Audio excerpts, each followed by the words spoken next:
Ready to ditch your Tinder subscription? Let's walk through the simple steps you need to follow.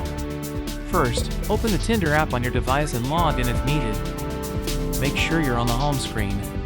Next, tap on your profile icon located at the top right corner of the main screen. Scroll down to subscription or manage payment options. This is where you'll find subscription details. Tap on cancel subscription. You'll be prompted to confirm your decision. Click yes to proceed. And that's it. You'll receive a confirmation email once the cancellation is processed. Goodbye Tinder subscription.